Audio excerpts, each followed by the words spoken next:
provocation, without justification, without necessity. This is a premeditated attack. Vladimir Putin has been planning this for months, as we've been saying all along. He moved more than 175,000 troops, military equipment, and positions along the Ukrainian border. He moved blood supplies into position, built a field hospital, which tells you all you need to know about his intentions all along.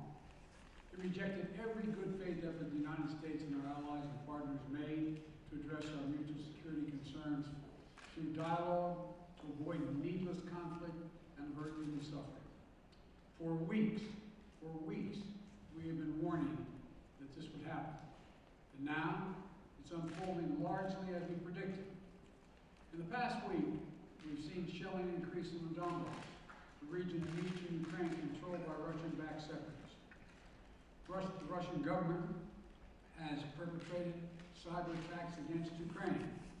We saw a staged political theater in Moscow, outlandish and baseless claims that Ukraine was about to invade and launch a war against Russia, that Ukraine was prepared to use chemical weapons, that Ukraine committed a genocide without any evidence.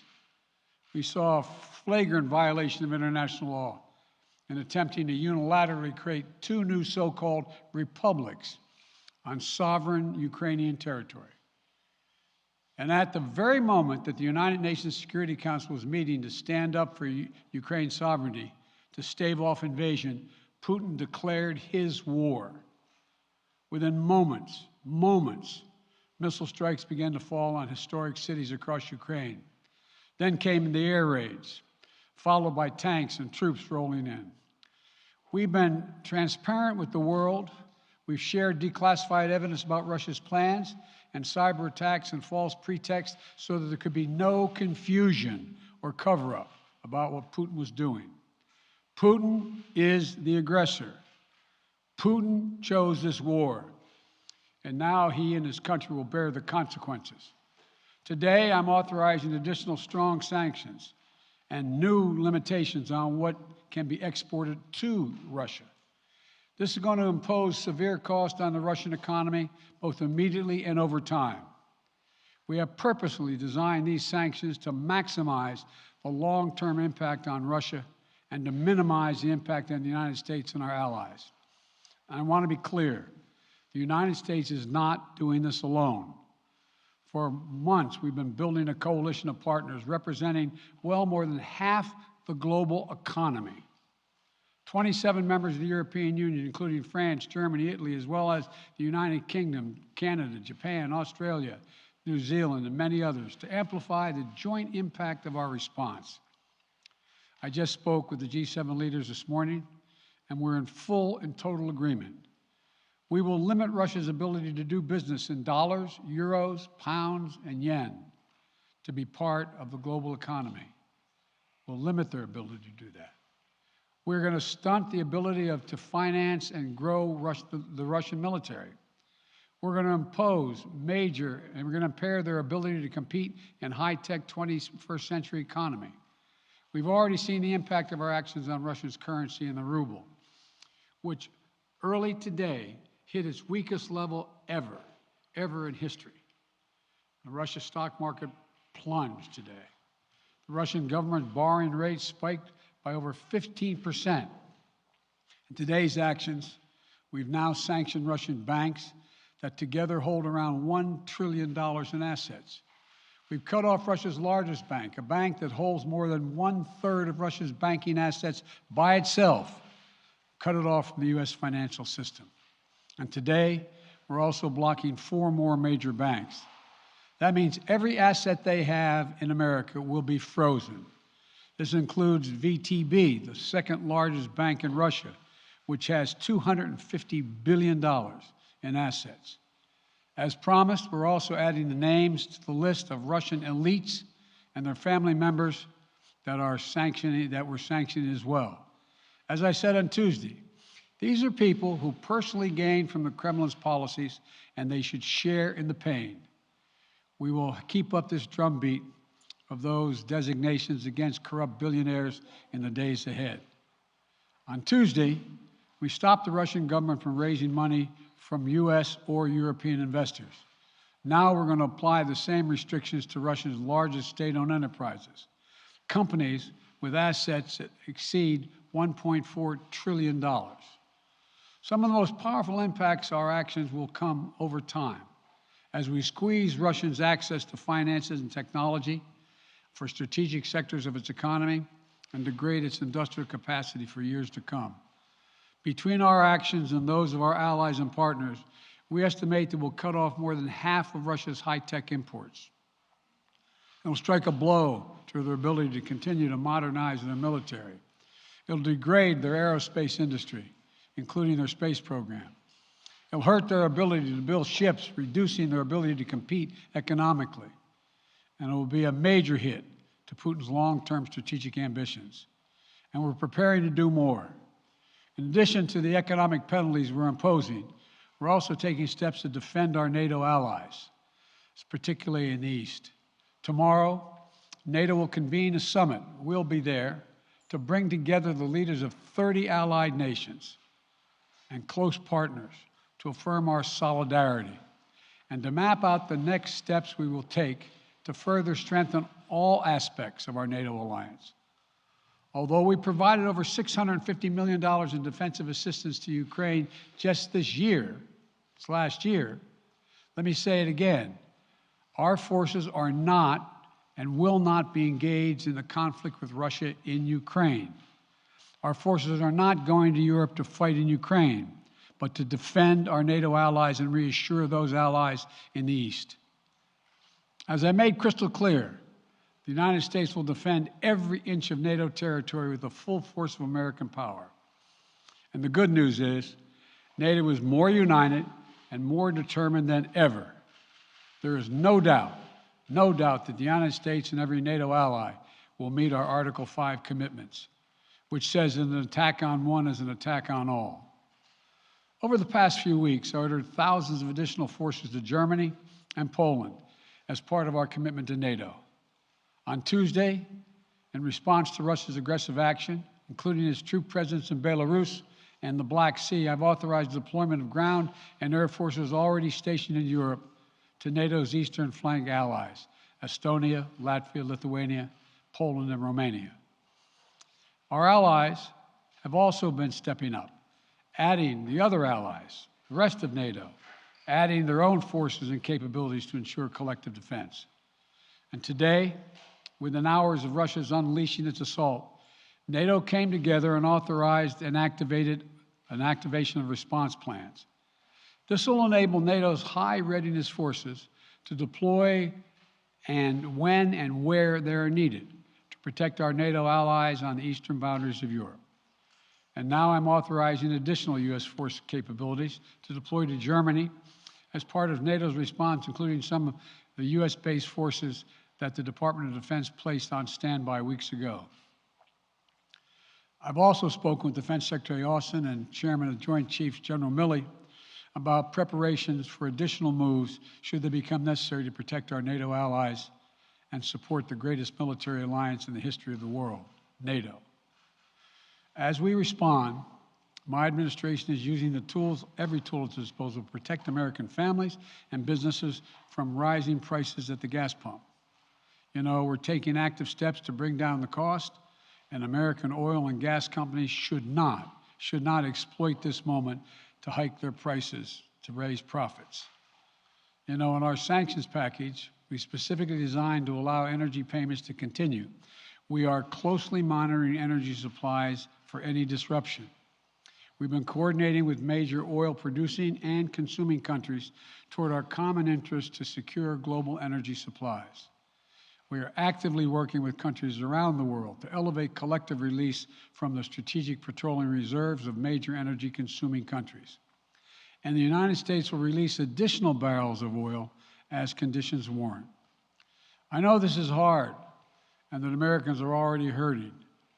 I will do everything in my power to limit the pain the American people are feeling at the gas pump.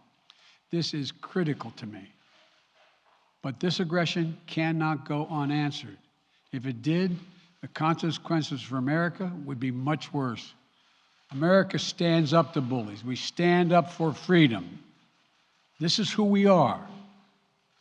Let me also repeat the warning I made last week.